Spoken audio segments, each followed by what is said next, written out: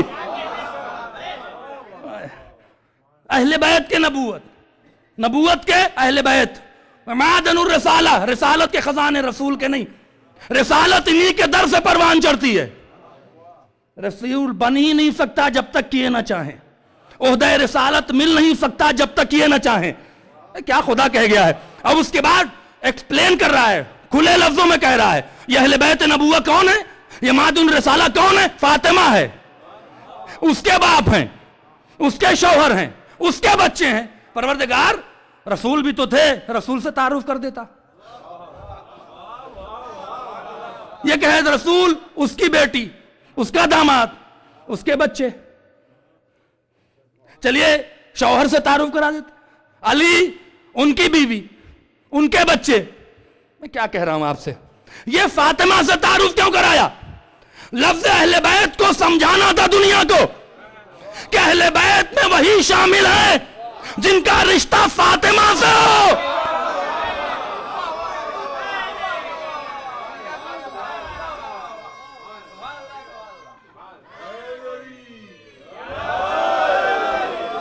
ایک بار اور صلوات پڑھیں محمد و آل محمد پر.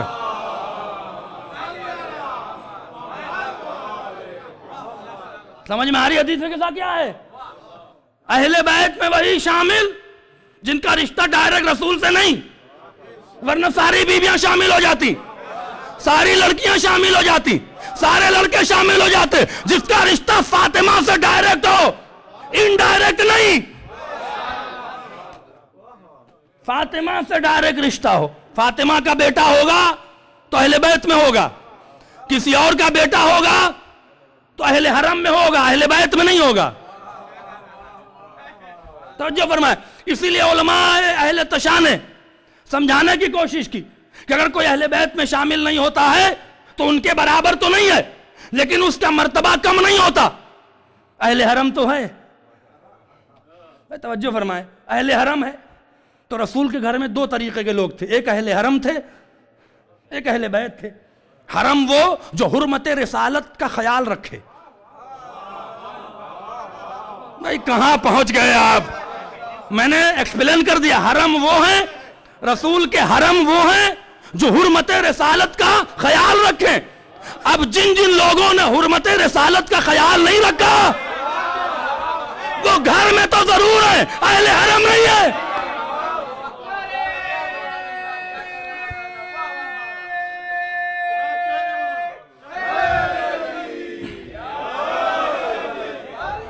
لطف آ رہا ہے آپ کو؟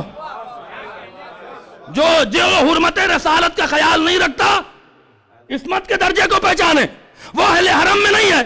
تو رسول کے گھر میں رہنے والے دو طریقے، اہل حرم اور اہل بیت. چادر اوڑھنے کا فلسفہ سمجھ میں آئے گا. اب کیسے پتا چلتا کہ اہل بیت کون اور اہل حرم کون ہے؟ اگر چادر نہ اڑھاتے تو پتا کیسے چلتا کہ اہل بیت کون ہے اور اہل حرم کون ہے؟ اب اگر آج کسی مسلمان کو سمجھانا ہے تو مثال لے لیجئے. اللہ نے اہل بیت کو سمجھنے کے لیے بیت رکھ دیا. ایک تازہ مسلمان کہاں سجدہ کرنا چاہیے؟ کعبے کی طرف. کعبے کو نہیں، کعبے کی طرف سجدہ کرو. وہ سر پھرا تھا، وہ پہنچا، اس نے کہا جی ہم حرم کی طرف سجدہ کریں گے، مسجد الحرام کی طرف. ہم اسی کو بیت سمجھ رہے ہیں. یہ بھی تو پتھر ہے، وہ بھی پتھر ہے. تو سمجھائیں گے کیسے؟ کسی کو سمجھانے کے لیے کیا دلیل ہے کہ بیت کون ہے؟ کہاں بیٹھے ہیں آپ؟ تھوڑا سا میرے ساتھ آ جائیے. بیت کون ہے اور حرم کون ہے؟ بیت اللہ کون ہے اور مسجد الحرام کون ہے؟ اب اس فرق کو قیامت تک رہنے کے لیے بیت کو چادر اڑا دیا کہ جو چادر کے نیچے ہے وہ بیت ہے.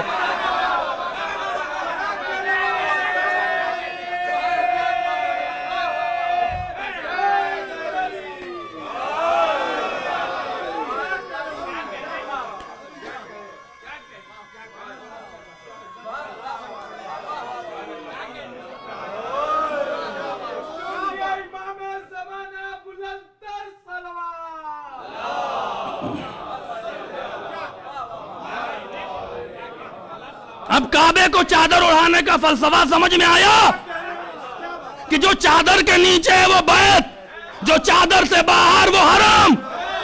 اسی لیے ام سلمہ کو روک دیا تھا کہ تم اہل بیت میں نہیں اہل حرم میں ہو. صلوات پڑھیں محمد و آل محمد پر.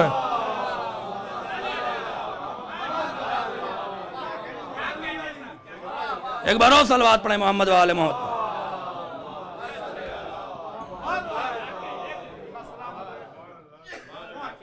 آخری بات کہہ دیتا ہوں بس، توجہ فرمائیں، آخری بات ہے اس کی. اب جیسے اللہ نے کہا کہ یہ لوگ ہیں، دیکھیں عظیم آیت ہونے کی دلیل کیا ہے؟ عظیم آیت ہونے کی تیسری دلیل یہ ہے، بھائی جبریل نے کہا پروردگار جاؤں میں، اجازت ہے؟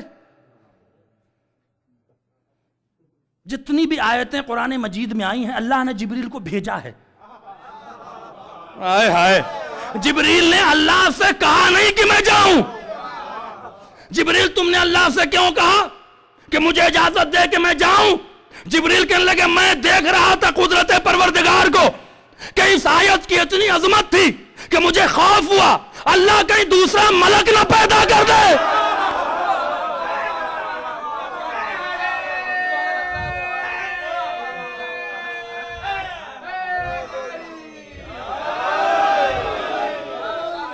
اللہ کہیں دوسرا ملک نہ پیدا کر دے اور میں اس عظمت سے محروم رہ جاؤں. لہذا اپنی نوکری کا صلہ مانگ لیا کہ مجھے دے دے. اللہ نے کہا جاؤ، لے کے جاؤ.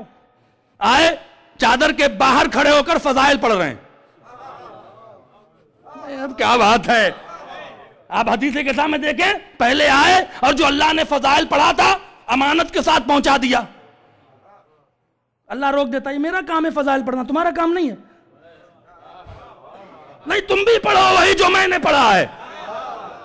اس سے کہ جب اللہ پڑھ رہا تھا تو یہ سن رہے تھے. میں کیا کہہ رہا ہوں آپ سے، اللہ جب پڑھ رہا تھا تو یہ سن رہے تھے، کیونکہ کنیکشن کہیں ٹوٹا نہیں ہے. تو پھر جبریل سے کیوں پڑھوایا؟ تاکہ وہ لوگ بھی سن لیں جو اور رسول کے گھر میں ہیں. جبریل آیت لے کر آئے ہیں، آیت پہنچاؤ جاؤ. کسی آیت سے پہلے جبریل نے قصیدہ آل محمد نہیں پڑھا. یہ عظمت آیت کی دلیل ہے کہ اللہ کہتا قصیدہ پڑھو تاکہ چادر کے باہر والے سن لیں کہ یہ کون ہے چادر. پھر اجازت مانگی، اجازت ہے کہ آ جاؤں، کہا آ جاؤ. اب جو پہنچے تو یہ آیت سنا دی، انما یرید اللہ لیذھب عنکم الرجس اہل البیت ویطہرکم تطہیرا.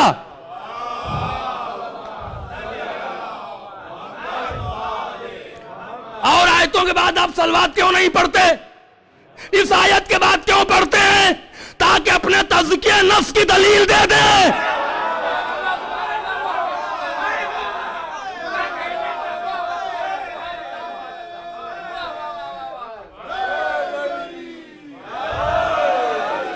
تاکہ اپنے تزکیہ نفس کی دلیل دے دیں، تاکہ اپنے قلب و زبان کے پاک ہونے کی دلیل دے دیں کہ قلب و زبان اسی کا پاک ہوتا ہے جو پاک کا تذکرہ کرے. بآواز بلند صلوات پڑھیں محمد و آل محمد.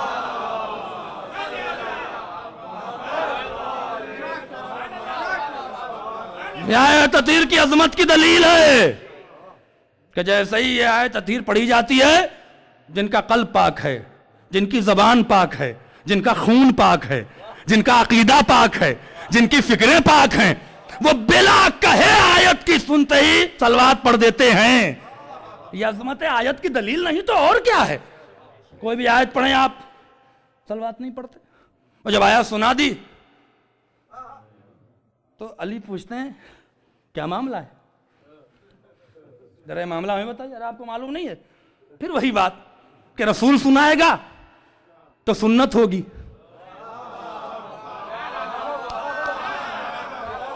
اللہ سنائے گا تو شریعت ہوگی، رسول سنائے گا تو سنت ہوگی.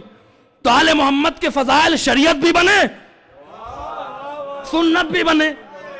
کہ جو اس کا انکار کرے وہ سورت محمدی سے بھی انکار کر رہا ہے اور شریعت خدا سے بھی انکار کر رہا ہے. تو کیا کہا؟ کسی عبادت میں سرٹیفکیٹ نہیں دیا. یہ نہیں کہا کہ نماز پڑھو گے تو تمہارا غم دور ہو جائے گا. پڑھو، نہیں پڑھو گے جہنم میں جاؤ گے، نہیں پڑھو گے فعل گناہ کر رہے ہو، نہیں پڑھو گے اللہ تمہیں عذاب میں مبتلا کرے گا، ہے نا؟ لیکن سرٹیفکیٹ کہیں نہیں دیا کہ غم دور ہو جائے گا، پریشانی دور ہو جائے گی. سرٹیفکیٹ دے رہا ہے رسول تاکہ امت کے دل تک بات پہنچ جائے. وہ کہہ رہا ہے کہ وہ کہتا ہی نہیں مگر وہی جو وہی ہوتی ہے. اس نے کہا جو بھی تمہارے شیعہ، شرط شیعہ کی رکھی، پہلے لائسنس بناؤ گے تب نہ ڈرائیونگ چلاؤ گے. شرط شیعہ کی رکھی، جو تمہارا ماننے والا کسی بھی محفل میں تذکرہ کرے گا، غمگین ہوگا تو غم دور ہو جائے گا. اب قیامت تک غمگین وہ رہیں گے جو حدیث قطع سے محروم ہے.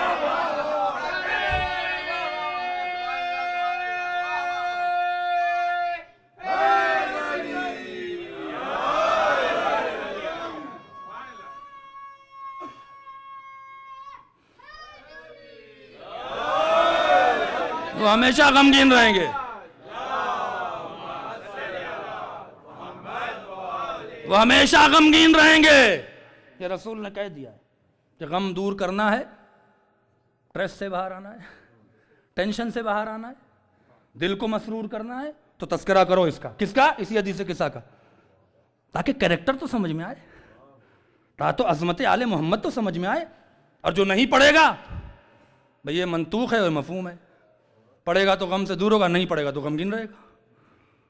اب بے چین ہوتے رہے. تو کریکٹر سرٹیفکیٹ خداوند عالم نے آل محمد کو دیا، اس لیے کہ عصمت دی ہے، امامت دی ہے. تو امامت کے ساتھ جب باکمال بنا کے پیدا کیا تو کریکٹر بھی ایسا کہ اللہ کا ارادہ ہے آل محمد لیذہبا، لیخرجا نہیں ہے.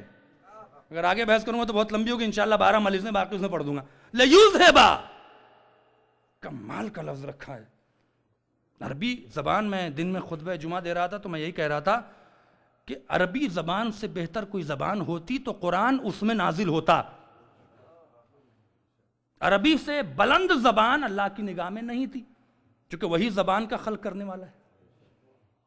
عربی کی بات الگ ہے، عربی کی بات ہی الگ ہے. جو لوگ جو عرب میں رہتے ہیں وہ شاید اس لطف سے نہیں اندوز. جو عربی ادیب ہے، لیذہبا کا لفظ رکھا ہے، لیخرجا نہیں کہا ہے. اخراج کے معنی ہے نکالنا. نکالی وہ شے جاتی ہے جو پہلے سے اندر ہو. جو لوگ عرب ممالک میں رہے ہیں کیا کہتے ہیں؟ خروج لگ گیا. میں توجہ فرمائیں، خروجیہ ہے، خروج لگ گیا. خروج لگنے کا مطلب کیا ہے؟ نکالا جا رہا ہے. تو پہلے سے اندر سے تب نہ نکالا گیا. توجہ فرمائیں. اور آپ جا کے دیکھیں عربی سائٹ پر جو ان کی حکومتی زبان ہوتی ہے، جب کسی کو روکنا ہے اس کے ملک میں آنے سے تو اس پہ لفظ اذہاب لکھ دیتے ہیں. کہاں ہیں آپ؟ اذہاب لکھ دیتے ہیں. اذہاب کے معنی روکو، پابندی لگاؤ، بین. توجہ فرمانے، اللہ نے اخراج کا لفظ نہیں رکھا. اخراج کا لفظ رکھتا تو اس کا مطلب کہ پہلے سے نجاست تھی، اب نکال رہا. اذہاب کا لفظ رکھا ہے کہ نجاست پہ قیامت تک پابندی لگا دی ہے کہ وہ آل محمد کے قریب نہیں آ سکتی. اب کسی شکل میں بھی نجاست ہو وہ مقابلے پر تو آئے گا، قریب نہیں آئے گا.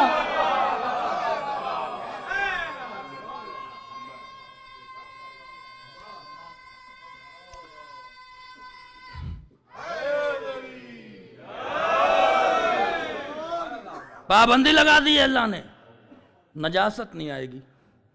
اب اسی پابندی سے بچنے کے لیے، اسی پابندی سے بچنے کے لیے شیعوں پر انسٹرکشن لگایا خدا نے.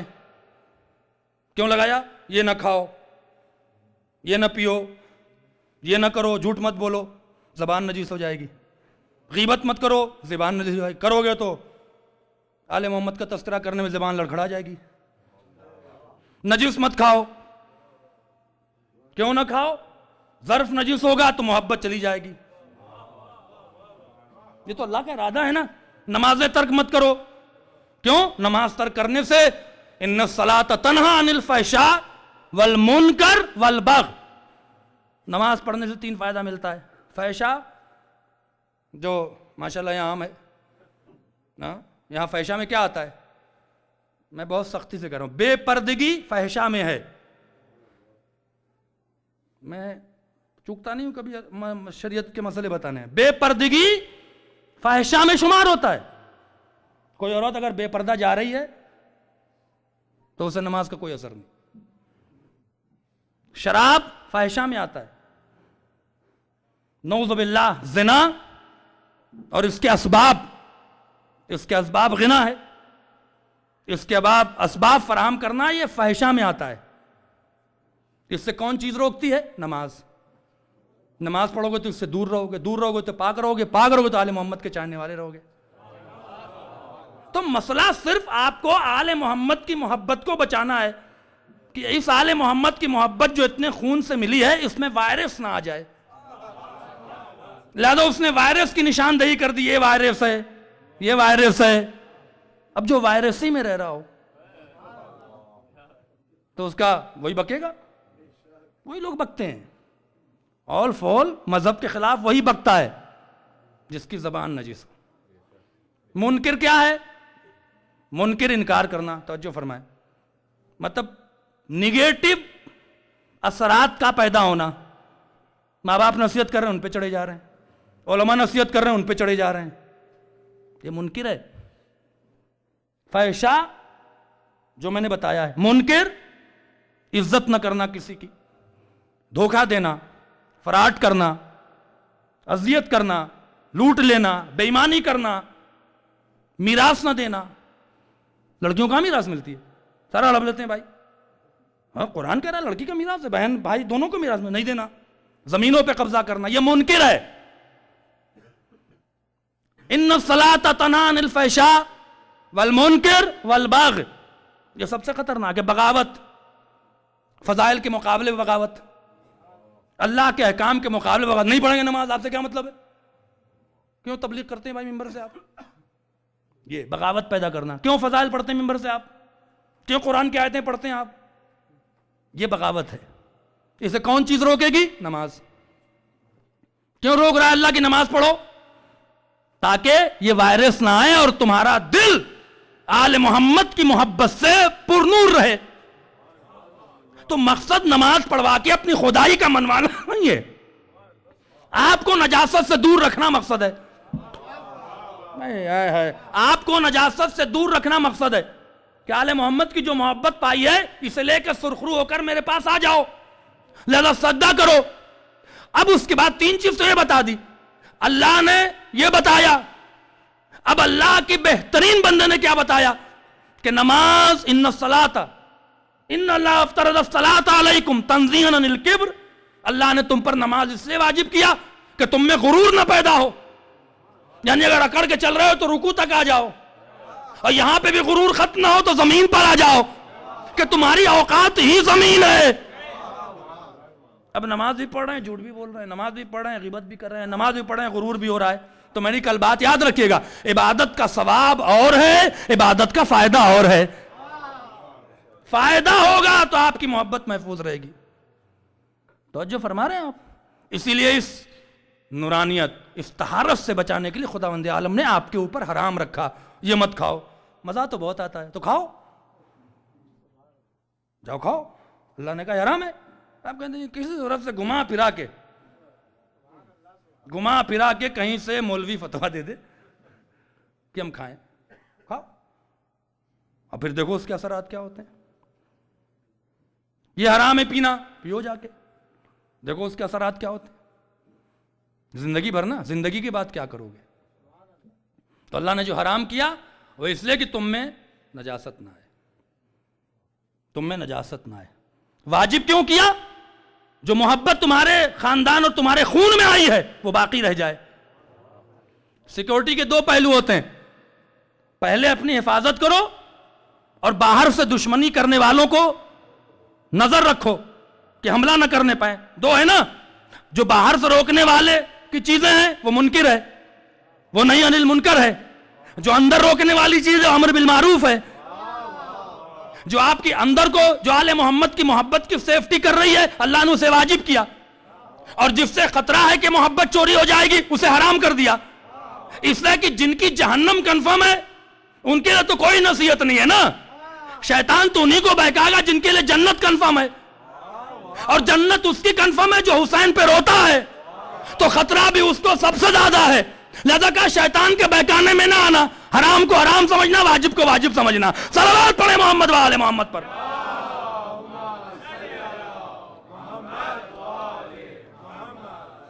عزیزان محترم, یہ اللہ کے امامت کا تصور یہی ہے کہ اتنا پاک ہو کہ اس کی محبت اگر کسی کے دل میں چلی جائے تو وہ بھی پاک ہو جائے. لا الہ الا اللہ کہہ کے اور محمد رسول اللہ نہ کہیے تو آپ مسلمان نہیں ہیں. متوجہ ہو رہے ہیں؟ صرف لا الہ الا اللہ کہہ دینا کافی نہیں ہے جب تک کہ محمد رسول اللہ نے کہا. قادیانیوں سے یہ تو جھگڑا ہے ہمارا, وہ علماء اسلام انہیں نجس قرار دے رہے ہیں, وجہ یہ ہے کہ وہ رسول کو آخری رسول تسلیم نہیں کرتے. تو جہاں لا الہ الا اللہ کہیں گے, اللہ کی وحدانیت کا اقرار کریں گے, وہاں پہ محمد رسول اللہ کہنا واجب ضروری ہے. کس کے لیے؟ تاکہ آپ شرک اور کفر کی نجاست سے دور ہو جائیں. تو یہ ایسے طاہر ہیں کہ ان کا جو نام لے رہا وہ پاک ہو جا رہا ہے. توجہ فرمائے. محمد رسول اللہ کہا تو جسم پاک ہو گیا, مسلمان ہو گئے. میں کیا کہہ رہا ہوں آپ سے. محمد رسول اللہ کہا تو جسم پاک ہو گیا. علی ولی اللہ کہا تو روح پاک ہو گئی.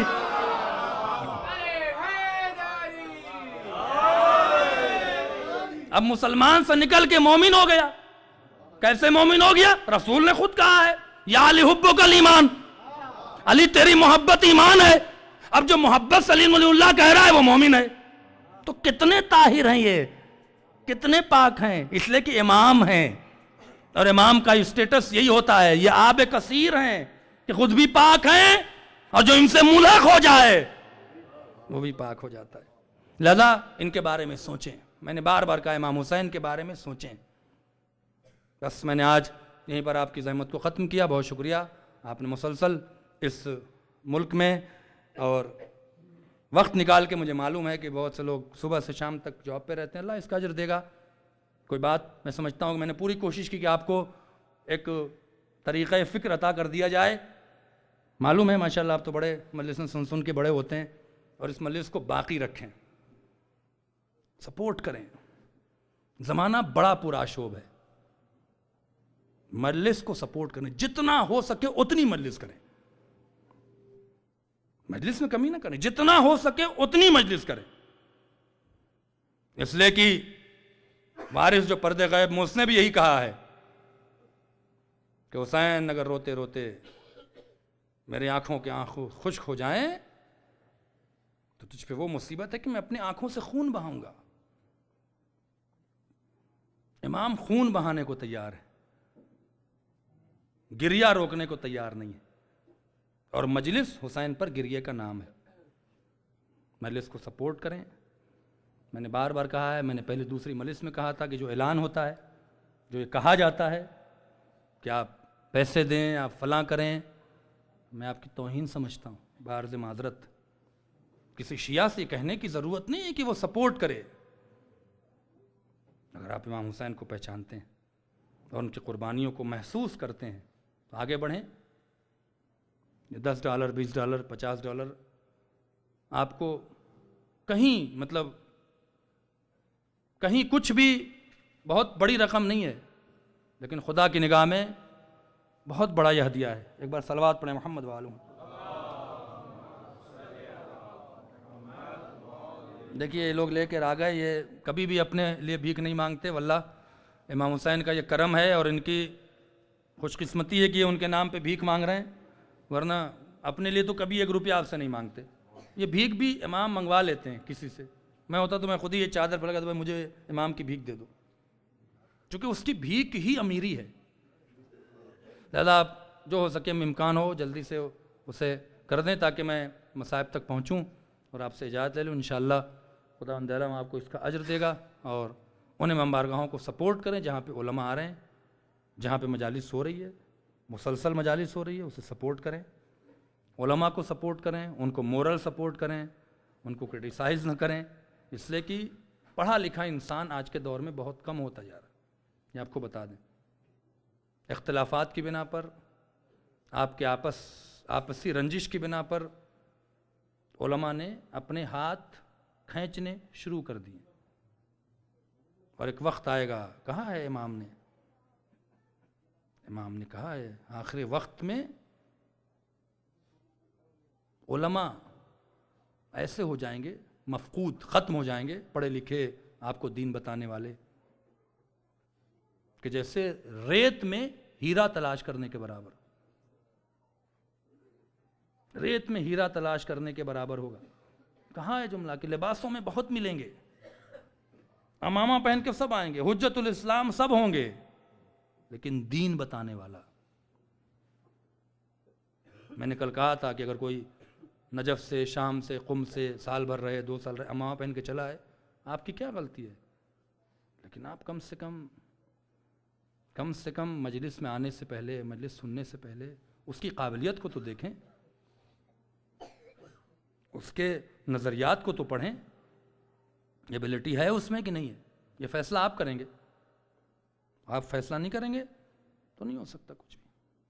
آج سے 20 سال 30 سال پہلے کیا علماء نہیں ہوتے تھے؟ علماء ہوتے تھے، لیکن وہ اپنے قدم پیچھے نہیں، تم پڑھو مجلس، تمہارے میں قابلیت ہے، وہ سپورٹ کرتے تھے۔ آج بھی ہم بعض وقت جب مجالس سوچتے ہیں کہ یہ پڑھیں گے، تو میں اپنے اساتذہ سے پوچھتا ہوں، تب میں اس چیز کو ممبر سے بیان کرتا ہوں، میں غلط تو نہیں ہوں؟ میں جب پوچھ لیتا ہوں تب پڑھتا ہوں، میں جب اساتذہ سے کنفرم کر لیتا ہوں تب پڑھتا ہوں۔ یہی پرانے علماء کی روش رہی ہے، جو آج کے دور میں ہونی چاہیے۔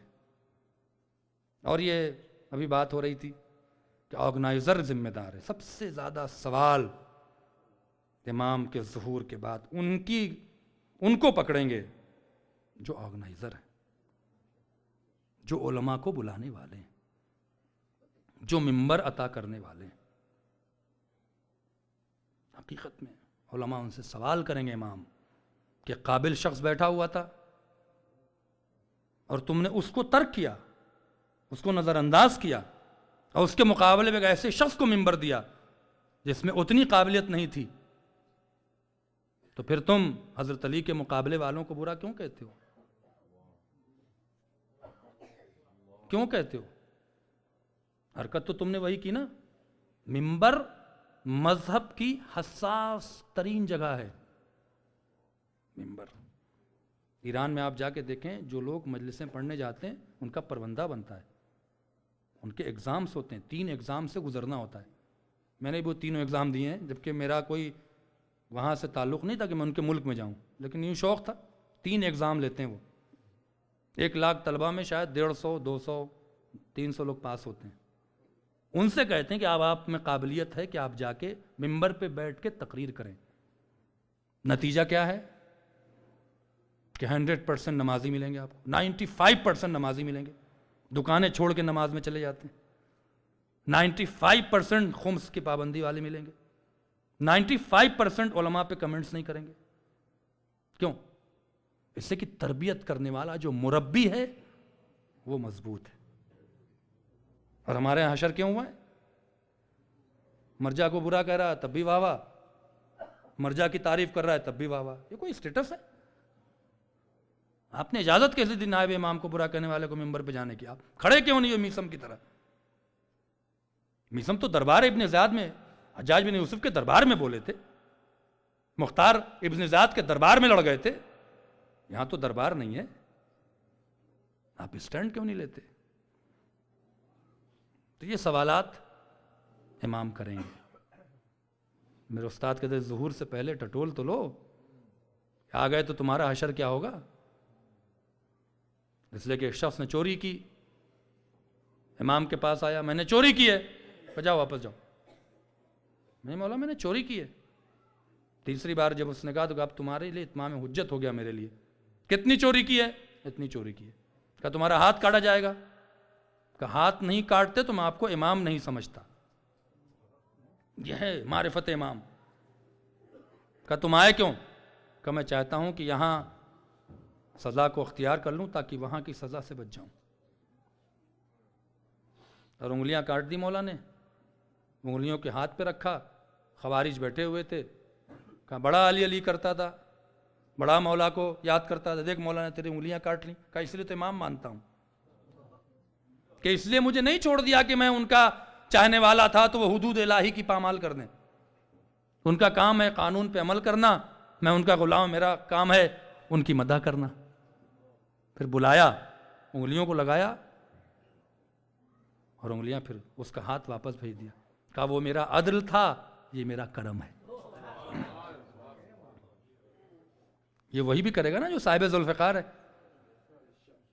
سوال تو کریں گے کہ میرے جد کا دفاع کرنے والے، میرے جد کی معرفت بیان کرنے والے کیوں نہیں ممبر پہ گئے، اور یہ لوگ کیوں گئے، سوال ہوگا۔ اسی لیے علماء بھی مطمئن ہیں، ان کا جواب ہے کہ میں کیا کروں، کوئی لڑائی کر کے فتنہ کر کے تو مجھے عشرے نہیں پڑھنے تھے، میں گوشہ نشین ہو گیا، اور علماء گوشہ نشین ہوتے جا رہے ہیں۔ وجہ اس کی علماء اپنے قدم کو پیچھے اپنی عزت کی بنا پہ ہٹا رہے ہیں، اور جوہلا کو وقت مل رہا ہے۔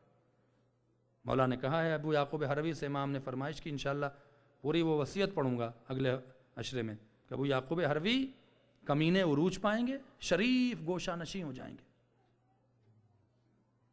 جاہل مرکز علم پر بیٹھے گا، اور علماء اندھیری کوٹریوں میں چٹائی پر۔ یہ دور آ چکا ہے، ہمیں آپ کو، میں اسی لیے بار بار کہتا ہوں، سوچنا پڑے گا، کوشش تو کرنی پڑے گی نا، کچھ تو کوشش کریں، کچھ تو آگے آئیں، کچھ تو سچی باتیں کریں۔ یہ امام حسین کی درسگاہ ہے، اور یقیناً آج ایک ایسے بہادر کا واقعہ سنائے دیتا ہوں، اللہ اکبر، کیسے بہادر کا واقعہ سنائے دیتا ہوں کہ جس کی بہادری پر خود مولا کائنات کو ناز تھا۔ اب دیکھیں ایسے بھی شیعہ گزرے، عبید اللہ ابن زیاد کو بصرہ سے نکال کر کوفہ گورنر بنایا گیا تھا، چونکہ دیکھ لے ظالم ترین شخص تھا یہ، جو کسی اہل بیت کے چاہنے والے کو چھوڑتا نہیں تھا۔ عبید اللہ ابن زیاد، اللہ اکبر، جب یہ قافلہ لٹا ہوا کوفے کے بازار میں پہنچا تو عبید اللہ ابن زیاد نے ہی کہا تھا، کیا کہا تھا؟ قافلے کو دربار میں لے آؤ۔ جب دربار میں قافلہ آنے لگا تو عبید اللہ ابن زیاد کے مشاور نے کہا تھا کہ دیکھ عبید اللہ، سب سے بات کرنا، زینب سے گفتگو نہ کرنا۔ کہا مجھے زینب سے گفتگو کرنا ہے، اگر تو نے زینب سے گفتگو کی تو تیرا تختہ پلٹ جائے گا۔ اللہ اکبر، کیا مصیبت کا وقت، اور بہت ہی شاطر دماغ اور خبیث نفس تھا۔ جیسے اہل حرم دربار عبید اللہ ابن زیاد میں کوفے میں داخل ہوئے، آج جا کے دیکھو کھنڈر پڑا ہے، اس مظلوم کی دیواریں آج بھی بلند ہیں۔ تو اس نے کہا آپ کے ساتھ اللہ نے کیا کیا اور میرے ساتھ کیا کیا، تو شہزادی نے قرآن کی آیت سنا دی، اللہ جب کسی ظالم کو سخت عذاب میں نازل کرنا چاہتا ہے تو اسے گناہ کی مہلت دیتا ہے، لِيَزْدَادُ الْإِثْمَ، تاکہ وہ گناہ کو اور کرے اور اس پہ عذاب علیم دیا جائے۔ عبید اللہ، یہ عزت نہیں مہلت۔ اس نے چاہا کہ کچھ علی کے چاہنے والوں کو، اس نے کیا کیا، اس نے ایک شخص کو بھیجا اور کہا کہ جاؤ مختار کو اٹھا کے لاؤ۔ بس چاہتا تھا مختار کو تکلیف دے، مختار کو قتل کرنا چاہتا تھا، لیکن مختار چونکہ نخعی قبیلے سے تعلق رکھتے تھے اور نخعی قبیلے کا پورا عبید اللہ ابن زیاد کی فوجوں میں بڑے بڑے افسر بھی اسی قبیلے کے تھے، اسے ڈر تھا بغاوت کا، تو مختار کو اس نے کربلا کے واقعے سے پہلے 17 زینہ نیچے زندان میں ڈالا تھا تاکہ مختار کو کچھ خبر ہی نہ ہو۔ مختار کے پاس عبید اللہ ابن زیاد کا سپاہی پہنچا، چونکہ کربلا کی جنگ میں مصروف تھے تو مہینوں مختار کے پاس کوئی نہیں گیا تھا۔ کہا اتنے دنوں بعد مختار کیوں یاد آیا؟ کہا تمہیں عبید اللہ ابن زیاد نے بلایا ہے۔ اللہ اکبر، ذرا آپ ایک شخص کے قربانی کو دیکھے، یوں ہی چوتھے امام نے مختار کو سلام نہیں بھیجا ہے، کچھ کریکٹر تھا ان کا، کچھ کردار تھا، سلام بھیجا ہے جناب مختار کو، اور ہتکڑیاں سنبھالے ہوئے، بیڑیاں سنبھالے ہوئے، گلے میں توق ڈال دیا گیا. لکھا ہے کہ ایک لوہے کی مختار کو بازوؤں میں باندھ کے ایک زین ہوتی تھی جسے یہ دونوں شانہ ہلنے نہ پائے، تاکہ جانتے تھے مختار کی طاقتوں کو. کہ جب مختار کو لائے، عبیداللہ ابن زیاد نے کہا کہ جیسے مختار آئیں تو تم سب ان کا مذاق اڑانا. جناب مختار جیسی قدم رکھا ہے، اللہ مومن کی ہیبت منافق اور کافروں پہ ڈالتا ہے، اللہ ہیبت ڈالتا ہے. جو مذاق اڑانے والے تھے ان کی زبانیں بند ہو گئیں. پہنچے اور پہنچنے کے بعد کہا، عبیداللہ ابن زیاد نے کہا مختار تم نے امیر کو سلام نہیں کیا؟ کہتا اسکت مالی امیر سے والحسین، خاموش، میرا امیر حسین کے علاوہ کوئی نہیں ہے. اللہ اکبر.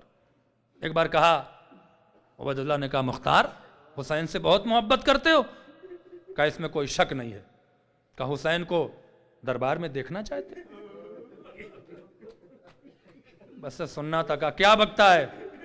کہاں تطہیر کا وارث، کہاں تیرا نجیب دربار، یہاں نہیں حسین ہو سکتے. کہا حسین کو دیکھو گے تو پہچان لو گے؟ کہاں یہاں نہیں ہو سکتے. مجھے کہا نہیں حسین یہاں پر ہیں. بس سننا تھا. اللہ اکبر. سننا تھا کہ کہا حسین کو دیکھو گے. مختار کو جلال آ گیا. مختار کو جلال آنا تھا.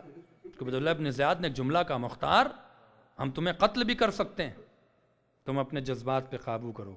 مختار نے کہا تو مجھے قتل نہیں کر سکتا. کہا کیوں؟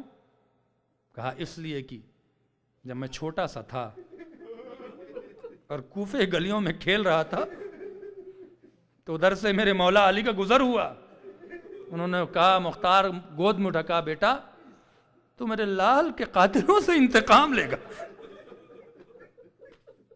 تو میرے دشمنوں کو قتل کرے گا. تجھ جیسا بھی مارا ایک بھی نہیں ہے، مجھے موت نہیں آ سکتی. اس سے کہ اس نے کہا ہے. کہا حسین سے بہت محبت کرتے ہو؟ کہا ہاں. بس سننا تھا. اللہ اکبر. کہا حسین کو دیکھنا چاہتے ہو؟ مختار کو جلال آ گیا. کہا اپنی نجس زبان سے میرے پاک مولا کا نام نہ لے. کہا نہیں حسین اسی دربار میں ہے. مختار کو تصور نہیں تھا، اس سے کہ مختار جانتے تھے جس کا عباس جیسا بھائی ہو، جس کا علی اکبر جیسا بیٹا ہو، اللہ اکبر، جس کے محمد حنفیہ ہوں، مسلم ابن عقیل ہوں، عبداللہ ابن جعفر ہوں، مدینہ.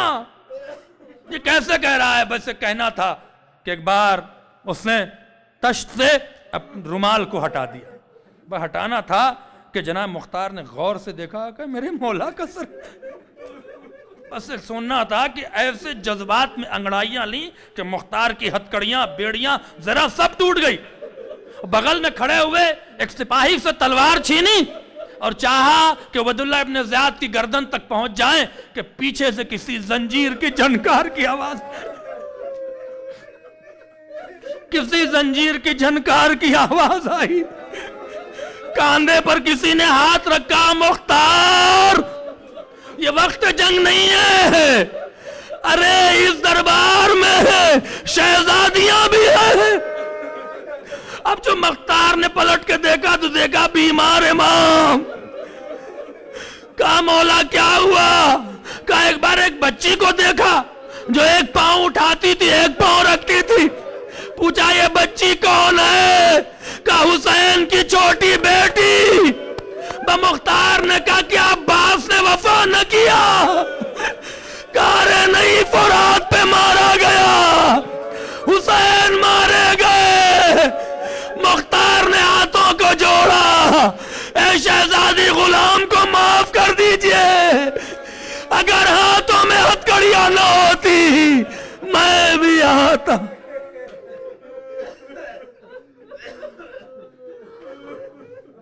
سيعلم الذين ظلموا أي منقلب ينقلبون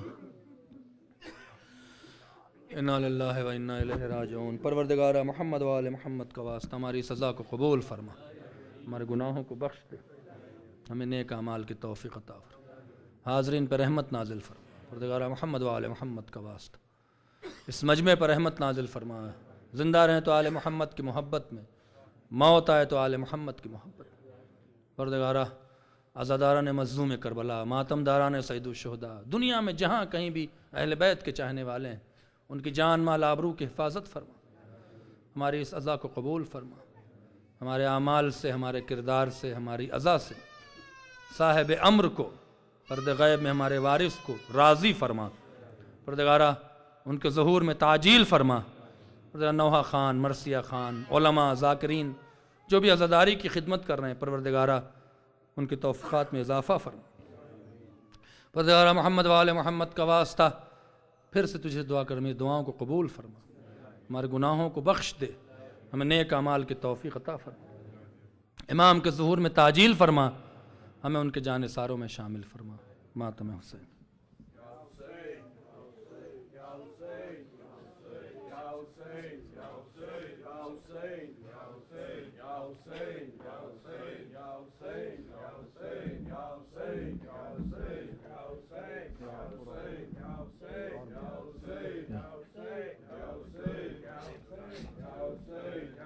یا حسین یا حسین یا حسین یا حسین۔ مومنین، آپ لوگوں سے ایک دعائے شفا کی التماس ہے۔ مریض کا نام ہے محمد فرخ اقبال، تو ان کو اپنی دعاؤں میں ضرور یاد کریں اور ان کے لیے دعا کریں، ان کی سے جلد صحت ان کی ٹھیک ہو جائے۔ یا حسین یا حسین یا حسین یا حسین یا حسین یا حسین یا حسین یا حسین یا رب کوئی معصومہ زندہ میں نہ تنہا ہو، یا رب کوئی معصومہ زندہ میں نہ تنہا ہو، یا رب کوئی معصومہ زندہ میں نہ تنہا ہو، یا رب کوئی معصومہ زندہ میں نہ تنہا ہو، یا رب کوئی معصومہ زندہ میں نہ تنہا ہو، یا رب کوئی معصومہ زندہ میں نہ تنہا ہو، یا رب کوئی معصومہ زندہ میں نہ تنہا